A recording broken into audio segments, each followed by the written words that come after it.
हाँ तो बच्चों, आज हम लोग ग्रेविटेशन पढ़ेंगे। ठीक है, फिजिक्स का चैप्टर जो है ग्रेविटेशन, उसको थोड़ा सा समझो क्या होता है ग्रेविटेशन, या उसको ग्रेविटेशनल फोर्स बोलेंगे। ग्रेविटेशन क्या होता है? ग्रेविटेशन जो होता है, इस पूरे यूनिवर्स में कोई भी टू ऑब्जेक्ट्स जो है एक दूसरे को एक फोर्स से खींच रहे हैं, उसको बोलते हैं फोर्स ऑफ ग्रेविटेशन। ठीक है, कोई भी दो ऑब्जेक्ट है, जिसे मान लीजिए कि हम हैं और ये चेयर है, या हम हैं कोई एक विद्यार्थी है, तुम है कोई, तो क्या हो कि हम भी एक तुमको खींच रहे हैं एक फोर्स से, तुम भी मेरे को एक फोर्स से खींच रहा है, उसको बोलते हैं फोर्स ऑफ ग्रेविटेशन या ग्रेविटेशनल फोर्स। ठीक है। ग्रेविटेशन ग्रेविटेशन ग्रेविटेशन में यही होता है कि इस यूनिवर्स में कोई भी दो ऑब्जेक्ट जो है एक दूसरे को एक फोर्स से खींच रहे हैं, उसको बोलते हैं फोर्स ऑफ ग्रेविटेशन, या फोर्स ऑफ ग्रेविटेशन बोलो या ग्रेविटेशनल फोर्स बोलो, फोर्स ऑफ ग्रेविटेशन। जैसे मान लो कि सन है और अर्थ है, सन और अर्थ के बीच में भी क्या है, एक फोर्स लग रहा है, फोर्स ऑफ ग्रेविटेशन लग रहा है। ठीक है, उसको कैसे हम लोग कैलकुलेट करते हैं? मान लो यहाँ पे एक पॉइंट है या एक मास है m1 है। ठीक है, दूसरा मास मान लो m2 है, और इसके बीच का डिस्टेंस मान लो d है। तो क्या है, चूंकि ये दो मास है तो दोनों मास क्या करेगा, एक दूसरे को अट्रैक्ट करेगा। ठीक है, उसको हम बोलेंगे फोर्स ऑफ अट्रैक्शन, दोनों अट्रैक्ट करेगा। m1 जो है m2 को अपनी ओर अट्रैक्ट करेगा, या एक फोर्स लगाएगा अट्रैक्शन, फोर्स ऑफ अट्रैक्शन, और m2 जो है m1 को अपनी ओर खींचेगा, फोर्स लगेगा, फोर्स ऑफ अट्रैक्शन। फोर्स क्या होता है? डायरेक्टली प्रोपोर्शनल टू होता है प्रोडक्ट ऑफ देयर मासेस। ठीक है, and force is inversely proportional to square of distance between them, दोनों के बीच का डिस्टेंस कितना है, d है। इस दोनों फार्मूला को या इस दोनों को कंबाइन करेंगे तो ये हो जाएगा F is directly proportional to m1 m2 by D square. जब साइन ऑफ प्रोपोर्शनलिटी हटाएंगे तो एक कांस्टेंट होता है, कांस्टेंट डालेंगे तो उस केस में हमारा फार्मूला क्या हो जाएगा, F equal to capital G m1 m2 by D square. ये हमारा क्या निकला, ग्रेविटेशनल फोर्स। ठीक है, ग्रेविटेशनल फोर्स। इसमें जी को हम क्या बोलते हैं, यूनिवर्सल ग्रेविटेशनल कांस्टेंट। ये यूनिवर्सल है, मतलब ये चेंज नहीं होगा, ये कहीं भी जाओगे तो जी का वैल्यू सेम रहेगा, कैपिटल जी का। इसको बोलेंगे यूनिवर्सल ग्रेविटेशनल कांस्टेंट। समझ में आ रहा है बच्चा? यूनिवर्सल ग्रेविटेशनल कांस्टेंट, बात समझ में आया? और इसकी वैल्यू जो होती है, जी की वैल्यू, ये कितना होता है, 6.67 इंटू 10 का पावर -11। अगर हम पूछें कि कैपिटल जी का यूनिट क्या होगा, तो कैपिटल जी को यहाँ से सेपरेट कर लोगे तो ये हो जाएगा F D square by m1 into m2। मतलब फोर्स का अगर बोलोगे तो फोर्स का ऐसा यूनिट क्या हो गया, न्यूटन। डिस्टेंस का क्या हो गया, डिस्टेंस स्क्वायर है तो हो गया मीटर स्क्वायर, और नीचे में क्या है, मास, दो मास है, प्रोडक्ट है, तो क्या हो गया, केजी स्क्वायर। इसको ऐसे लिख सकते हैं, न्यूटन मीटर स्क्वायर केजी का पावर -2। ये जी का वैल्यू इतना आ गया, न्यूटन मीटर स्क्वायर पर केजी स्क्वायर। क्लियर हो गया? इसी को हम बोलते हैं न्यूटन्स लॉ ऑफ ग्रेविटेशन। क्यों? क्योंकि ये न्यूटन्स ने निकाला ग्रेविटेशन फोर्स ऑफ, ये न्यूटन्स लॉ ऑफ ग्रेविटेशन भी इसको बोल सकते हैं, बोलेंगे न्यूटन्स लॉ ऑफ ग्रेविटेशन। ठीक है, अब इस पर जैसे कोर्स है, जैसे मान लो हम अभी क्या बताए कि जैसे सन है और ये अर्थ है, तो ये दोनों क्या है, दोनों के बीच में कुछ डिस्टेंस है, तो दोनों क्या कर रहा है, एक दूसरे को एक फोर्स से खींच रहा है, जिसको फोर्स ऑफ अट्रैक्शन बोलेंगे या Newton's law of gravitational force बोलेंगे। उसको हम कैसे कैलकुलेट करेंगे? देखो, अर्थ और सन के बीच में जो फोर्स लग रहा है या ग्रेविटेशनल फोर्स लग रहा है, उसको कैसे कैलकुलेट करोगे बताओ? जिसे यहाँ पे दिया हुआ है, या तुम और भी बहुत सारे एग्जाम्पल से समझ सकते हो। अर्थ का कितना दिया हुआ है, हाँ, अर्थ का मास दिया हुआ है। ठीक है, मान लो अर्थ का मास निकाल लो, अर्थ का मास कितना होता है, मास ऑफ अर्थ कहाँ गया, मास ऑफ अर्थ और मास ऑफ मून भी निकाल सकते हैं, mass of earth and mass of moon. ठीक है, इसको निकाल के देख सकते हो कि कैसे निकलेगा, या मान लो कि ऐसा भी निकाल सकते हो। जैसे क्वेश्चन है the gravitational force of attraction between two bodies of mass दिया हुआ है। इसको simple gravitational force of attraction between the moon and earth, तो पहले मास निकाल लो मून का। ये मास किसका है? मून का। इसका मून का मास कितना होता है?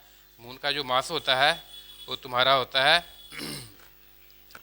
7.36 इंटू 10 का पावर कितना है? 22 kg। ठीक है ना जी। फिर मास ऑफ अर्थ तुम्हारा निकालना है, या मास ऑफ अर्थ कितना होता है दिया रहेगा क्वेश्चन में ही। मास ऑफ अर्थ कितना है? तो मास ऑफ अर्थ जो है ये 5.96 इंटू 10 का पावर 24 kg है। ये भी kg में आएगा। ठीक है, और दोनों के बीच का जो डिस्टेंस दिया हुआ है, taking the distance of moon, distance मान लो, डिस्टेंस को अगर d लेते हैं तो दोनों के बीच का डिस्टेंस दिया हुआ है 3.8 इंटू ये हो जाएगा 10 का पावर 8। ये क्या, कौन सा डिस्टेंस है? डिस्टेंस मून और अर्थ के बीच में। हमको निकालना है फोर्स कितना आएगा, सो निकालना है। तो फोर्स कैसे निकलेगा बोलो? फोर्स कैसे निकालेंगे?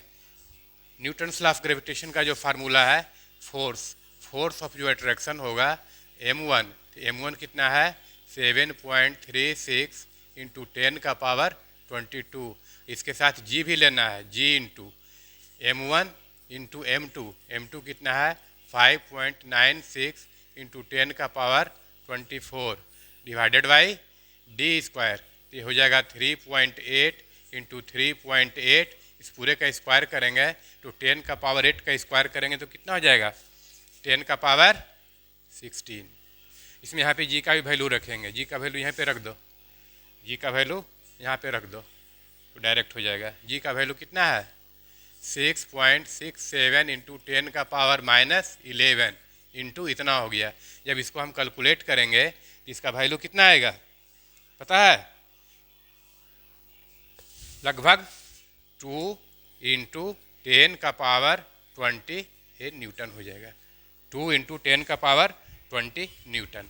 मतलब जो अर्थ है मून को इस फोर्स से अपनी ओर खींच रहा है और मून जो है अर्थ को इसी फोर्स से अपनी ओर खींच रहा है। क्योंकि दोनों फोर्स क्या है? बैलेंस्ड हैं, या दोनों फोर्स इक्वल और अपोजिट हैं, इसलिए अर्थ और मून का पोजीशन चेंज नहीं हो रहा है। अदरवाइज अर्थ या तो मून के पास चला जाता है या मून अर्थ के पास चला जाता है। बात यहाँ तक समझ में आया? इसी को समझने की ज़रूरत है। इस पर न्यूमेरिकल्स भी आता है। ठीक है, तो न्यूमेरिकल्स को भी आप लोग बुक में दिया है, उसको बना सकते हैं। जैसे रिलेशनशिप छोटा, जिसे स्मॉल जी, एक रिलेशनशिप बता देते हैं। रिलेशनशिप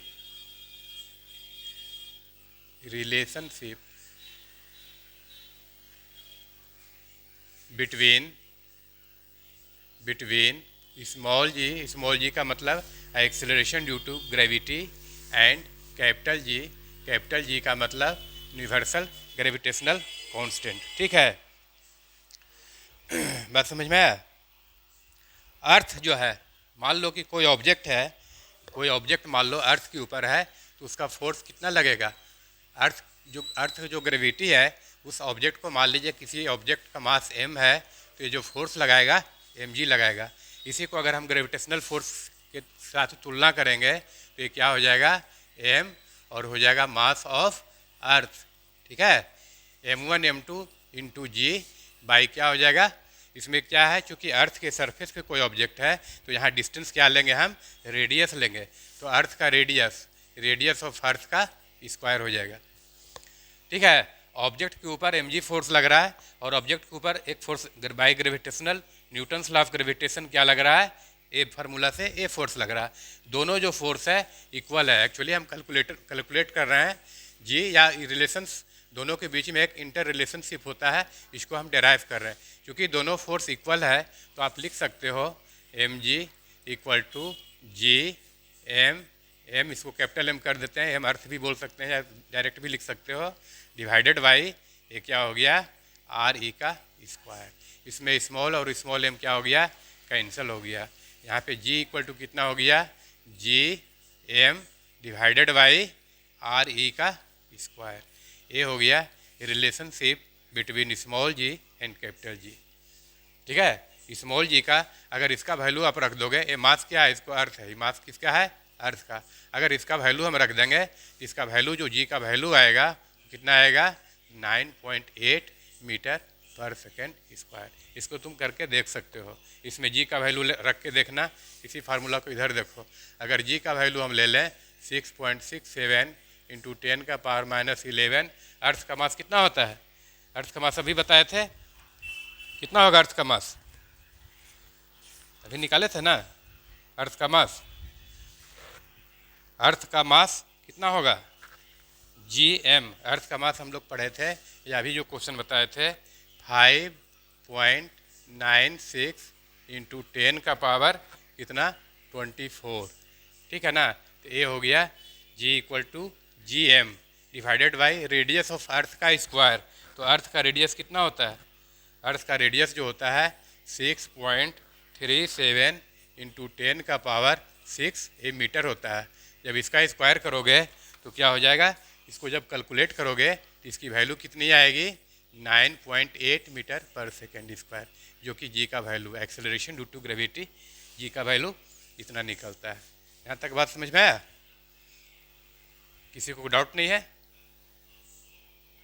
ठीक है, अगले क्लास में फिर इसको आगे हम लोग पढ़ेंगे।